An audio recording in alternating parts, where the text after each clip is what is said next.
Assalamualaikum warahmatullahi wabarakatuh. Pemirsa dimanapun saja Anda berada, selamat berjumpa kembali dengan channel Insan Dongeng.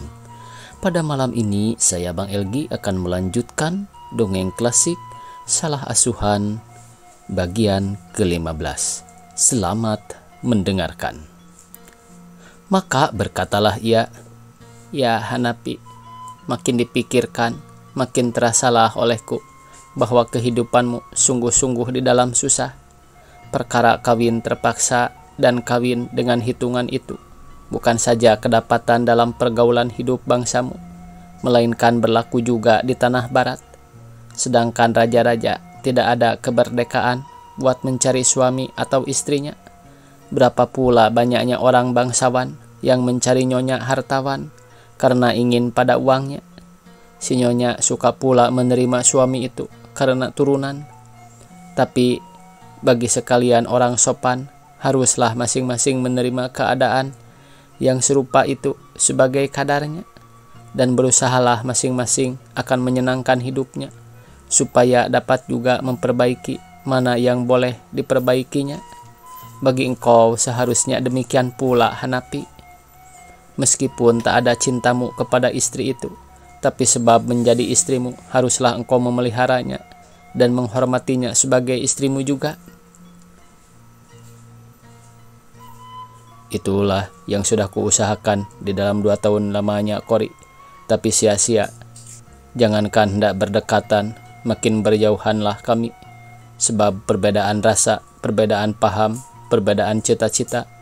Cobalah ajar seekor sapi memakan daging, biarpun ia mati kelaparan, daging itu akan diharamkannya. Pada waktu-waktu yang akhir ini, tiadalah kami bertanya-tanya lagi. Jika lama bergaul juga, entah apa yang akan terjadi." "Apakah pilnya penderas pula sebagai engkau Hanapi?" sahut Kori kepada Hanapi. "Oh tidak, jauh dari itu. Asal ia suka menjawab atau membantah, barangkali masih dapat diperbaiki. Tapi ia tinggal membatu saja, meskipun apa yang kukatakan. Air mukanya pun tidak berubah. Entah apalah namanya tabiat serupa itu. Aku tak tahu.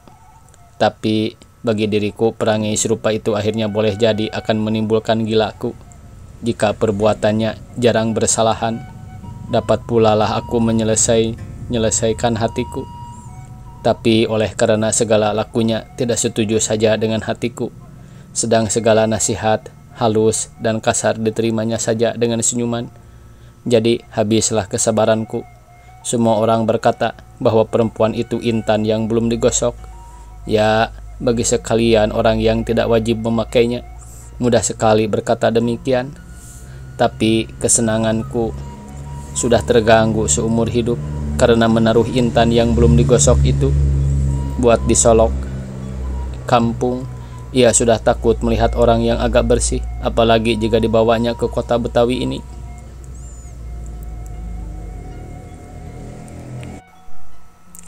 Iya, jika dipikir-pikir panjang, makin rendah pula budi laki-laki bila ia terus-menerus mengikat perempuan yang dipandangnya serupa itu sebagai istrinya, juga dengan tali pernikahan yang demikian eratnya.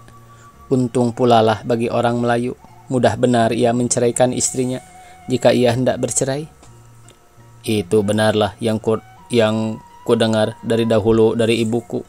Memang demikian halnya pada kami, mudah bertemu, mudah bercerai." "Tapi anakmu bagaimana Han?" sahut Kori kepada Hanapi. "Ya itu agak susah, tapi menunjuk aturan di Minangkabau, lebih berhak mama-mamanya daripada ayahnya. Tambahan lagi anak itu belum berumur setahun." Percaya benarlah aku bahwa segala sulit tempat engkau berdiri Hanapi. Secara paham yang tertib daripada kau siksa perempuan itu dengan kehidupan serupa itu, lebih baik engkau lepaskan jalan baginya buat menempuh kehidupan lain. Siapa tahu jika ada pertemuan dengan orang lain yang pandai menggosok intan itu, tentu akan berbahagialah ia.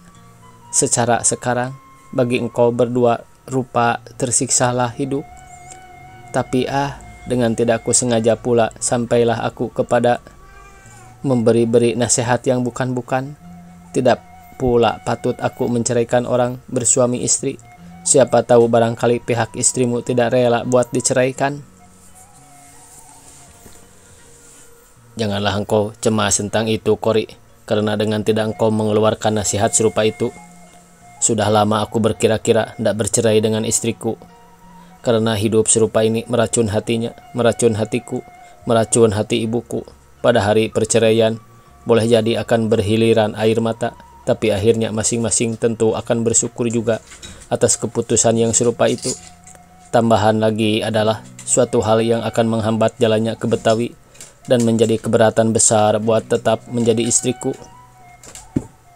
Apakah alangan itu, Hanapi? Sahut Kori. Dengan pertolongan Cep di kantor BB, seorang sahabat pula dari ayahku, sudahlah aku memasukkan surat buat minta disamakan hakku dengan orang Eropa. Jadi jika Rapiah akan menjadi istriku juga dan Syafei diakui menjadi anakku, haruslah kami kawin kantor di Burgerlich Stand. Hal yang serupa itu akan menimbulkan rupa-rupa keberatan. Pertama, keberatan bagiku sendiri menilai keadaan sekarang. Sudah putus harapanku buat hidup kekal sebagai suami istri dengan Rapiah. Apabila kami sudah kawin kantor, tentu akan menambah keberatan buat bercerai. Kedua, keberatan bagi kaum keluarganya. Sedangkan ayahnya yang tamat belajar di Quick School sudah lebih dari kuno, apalagi keluarganya yang ada di kampung. Buat setahun saja belum akan putus mufakat Nyinyik Mama serta penghulu besar Batuah, guna memperkatakan hal Rafiah yang dikatakan hendak masuk menjadi Belanda itu. Jadi tentulah hal itu akan menjadi rintangan besar. Kasih kami antara keduanya belumlah sampai mendalam-dalam buat menumpuh gelombang yang sebesar itu. Hanapi, pukul 8:04, sahut Kori kepada Hanapi. Oh, kalau begitu, marilah kita kembali saja menuai jalan Gunung Sari, Kori. Tidak akan sempat lagi memutar ke sawah besar. Maka kedua anak muda itu menaiki kendaraannya masing-masing lalu menuju ke Salemba. Di jalan mereka tidak berkata-kata panjang, keduanya tinggal berdiam diri dengan pikirannya masing-masing. Waktu Kori berjabat tangan dengan Hanapi di muka asrama, maka tangan dan suaranya sudah gemetar dengan tidak diketahuinya apa benar yang dirasainya pada ketika itu. Sesampai-sampai ke kamarnya, darah Kori masih berdebar-debar, sedang semalam itu tidurnya pun tak lelap. Kebimbangan hatinya pada malam itu sudah tak ubah dengan perasaan malam dahulu, waktu esoknya ia hendak berkunjung ke rumah Hanapi di Solok. Berulang-ulang Kori bertanya dalam hatinya apakah sebabnya, maka darahnya sudah berdebar-debar setelah mendengar riwayat peruntungan Hanapi itu. Sukakah ia bila Hanapi bercerai dengan istrinya? Oh, mustahil. Perceraian suami dengan istri memang dipandangnya rendah, keji, tak layak dilakukan orang yang menamakan dirinya sopan. Kori memang bersuka cita apabila Hanapi masih lama tinggal di Betawi, apalagi buat menetap. Tapi sekali-kali Kori tidak mengharap perceraiannya dengan istrinya. Sekarang Hanapi bercerita hendak bercerai dengan istrinya dan darah Kori berdebar-debar. Adakah harapannya dengan Hanapi? Oh, mustahil. Hanapi dipandangnya sebagai saudaranya yang tua, dan hanya sebagai bersaudara ia suka bergaul dengan dia. Pada keesokan harinya Hanapi sudah pula menjemputnya ke Salemba dan mengantarkan pula dari Gang Pasar Baru pula ke asrama. Setelah berkeliling-keliling dahulu seputar kota Betawi, tetapi sepatah pun hal yang diperkatakan kemarin tidak disebut-sebut. Hari Minggu mereka pergi mandi-mandi ke laut, perangainya sungguh-sungguh sebagai orang bersaudara saja. Kori tidak bersiasat lagi hal Hanapi terhadap kepada pulangnya ke Solok atau terhadap kepada pekerjaannya yang sedang diminta. Apalagi tentang istri Hanapi, Kori menjaga benar jangan sampai tersindir-sindir oleh tuturnya. Pada suatu hari Kori sudah berkata, Hanapi, hari Kamis cukuplah umurku 21 tahun. Di dalam asrama kami hendak membuat keramaian kecil. Jika engkau suka, pukul 6 petang ku nantikan kedatanganmu di tempat kediamanku. Banyakkah orang di luar yang kau panggil, Kori? hanya engkau sendiri. Janganlah engkau takut bila kau lihat kelak bahwa engkau sendiri yang jantan di tengah-tengah betina sebanyak itu. Tapi jangan berlaku sebagai Nero. Kalau begitu, dengan tangkai sapu nanti ku halau engkau keluar. Oh Kori, Nero zaman dahulu tidak mempunyai adik yang serupa engkau. Jika ada, tentu peranginya tidak serupa itu, sahut Hanapi kepada Kori. Kori gelak terbahak-bahak mendengarkan perbandingan itu. Pada petang Kamis malam Jumat, Hanapi sudah datang ke asrama disambut oleh Kori yang mengganti pakaian sekolahnya pada malam itu dengan pakaian berpesta. Hanapi terperanjat melihat perubahan di atas diri Kori yang sudah terjadi. Kori tersenyum melihat perangi Hanapi serupa itu, lalu bertanya, "Apakah sebabnya? Maka engkau terkejut, Hanapi?" Aku hampir tak kenal padamu, Kori." "Ya, itulah rahasia perempuan memakai Hanapi. Buat sanggur rambut ini saja, aku mesti keluar uang 4 ringgit. Dan harga pakaian ini, wah, tak usahlah laki-laki mengetahui hal ihwal perempuan yang sedang memakai buat berpesta. Marilah kita duduk-duduk dahulu di dalam kebun. Pukul 7 kawan-kawanku baru berkumpul di dalam zal besar. Makanan dari Versteeg, Hanapi. Wah, jangan khawatir engkau akan kelaparan pada malam ini. Dan jangan pula takut bahwa engkau sendiri nanti yang jantan di sana.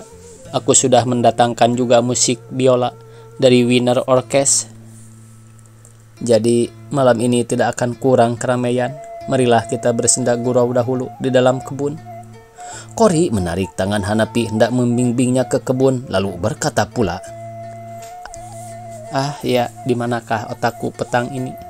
Apakah yang kau bawa di tanganmu, Hanapi?"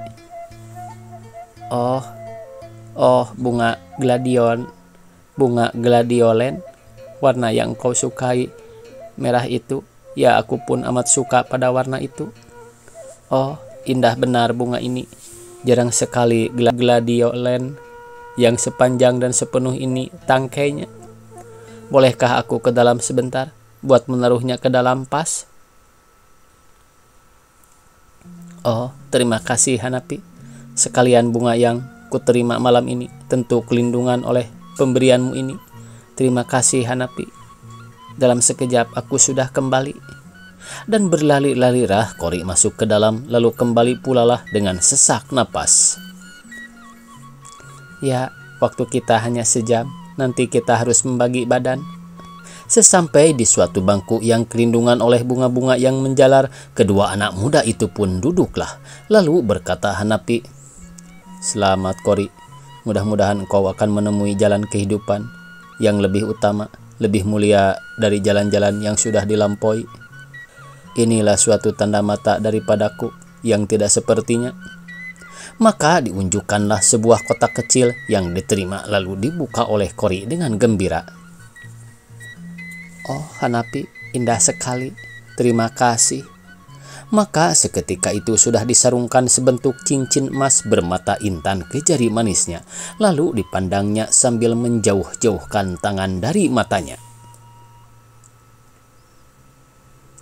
Memang pandai benar engkau memilih barang yang indah dipakai Hanapi, dan sesuai benar pada jariku. Bilakah kau ukur jariku itu? Setiap hari Kori, sahut Hanapi kepada Kori. Oh, engkau nakal. Lihat, tukang musik sudah datang. Biarlah mereka membuka pesta. Kita datang pada waktunya pukul 7. Semenit jangan kurang. Kori, patutlah engkau memberi selamat kepadaku pula, kata Hanapi. Aku sudah diangkat di Departemen BB dengan gaji 300 rupiah. Oh, selamat Hanapi. Jadi naik pula dari Solok?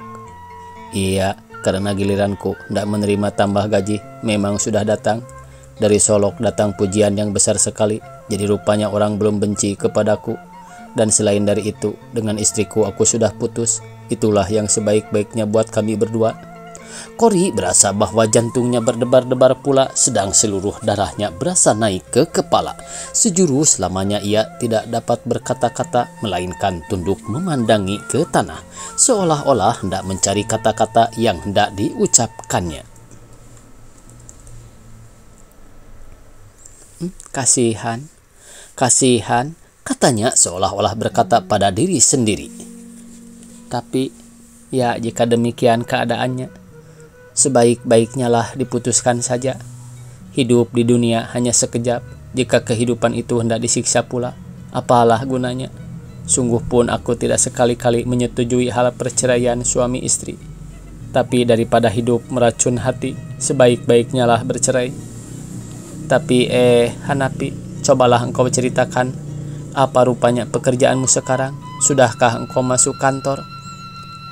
Esok hendak mulai bekerja, Kori. Aku ditempatkan di arsip. Maka bertanyalah Kori tentang ini dan itu, tapi Kori sendiri berasa bahwa sekalian pertanyaannya itu tidak berujung, tidak berpangkal. Sebenarnya ia tahu apa yang hendak dituturkannya dengan Hanapi. Yang diketahuinya hanyalah bahwa ia amat senang bertutur dengan sahabat itu. Maka terperanjatlah ia sambil bersungut waktu ia mendengar suara. Kori, Kori, di manakah engkau? Kami semuanya sudah berkumpul, hanya yang pesta saja yang belum ada. Maka datanglah 3 orang nona-nona dari balik-balik bunga mendapatkan Kori dan Hanapi. Oh, kata ketiganya hampir sedarun. Ini sedarun ini pemirsa ada footnote, yaitu serempak sekaligus katanya ya. Kata yang sepatah itu bagi Kori amat jelas artinya darahnya naik pula ke kepala dan sukacitalah ia. Semalam berpesta itu Kori tidak melepas-lepaskan Hanapi hanya buat memelihara ketertiban saja. Ia serahkan giliran berdansa dengan Hanapi kepada orang lain. Yang terbanyak ialah buat Kori sendiri. Dengan senyum ia berkata kepada kawan-kawannya bahwa ia tidak suka jika saudaranya nanti asik tertawan pada sekalian nona-nona yang ada. Jadi sebaik-baiknya lah jika itu diberi bertali pendek. Tapi kawan-kawannya hanya menyahut dengan dan tertawalah masing-masing. Mulai dari saat itu Kori sudah berasa sendiri bahwa perasaannya pada Hanapi memang sudah tidak sebagai perasaan kepada saudara lagi. Jika sekiranya malam itu Hanapi mengulang permintaannya, niscaya Kori akan melahirkan pertunangan mereka di dalam pesta itu.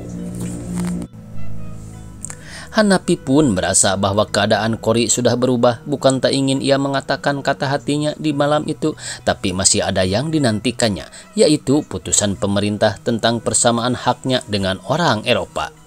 Ia hendak kembali pada permintaannya kepada Kori jika haknya dengan Kori sudah bersamaan. Sekarang pemirsa kita ceritakan di rumah Hanapi di Solok sunyi senyap keadaannya. Siang malam pintu di muka tidak dibuka, sedang lampu di beranda muka pun tidaklah pernah menyala. Dari jalan raya kelihatan rumah itu sebagai rumah tinggal, seolah-olah bukan Hanapi saja yang keluar, melainkan seisi rumahlah rupanya yang pergi temasa. Hanya kereta kecil berisi sapei yang ditolak oleh si Buyung setiap pagi dan petang kelihatan di tepi-tepi jalan. Ada menandakan bahwa kaum keluarga Hanapi masih ada di Solok.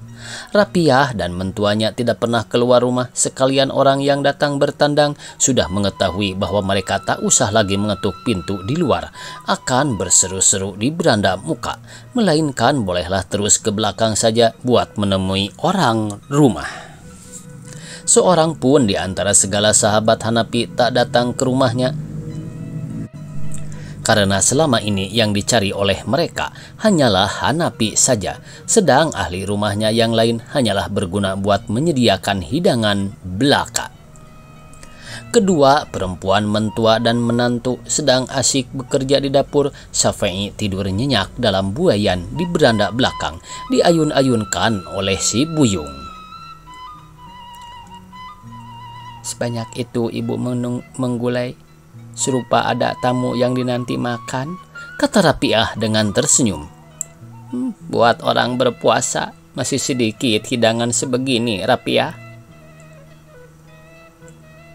Lihatlah yang baru siap. Anyang lauk sapi, kuraban bunga keliki, bobotok cara padang. Sedang yang hendak ibu siapkan tinggal lagi besengek dari kari menggala. Ibu sendiri hanya gemar pada daun-daun kayu saja, tapi ibu menyediakan daging sekian banyaknya. Siapakah yang hendak memakannya? Bersambung. Billahi taufiq wal hidayah. Wassalamualaikum warahmatullahi wabarakatuh.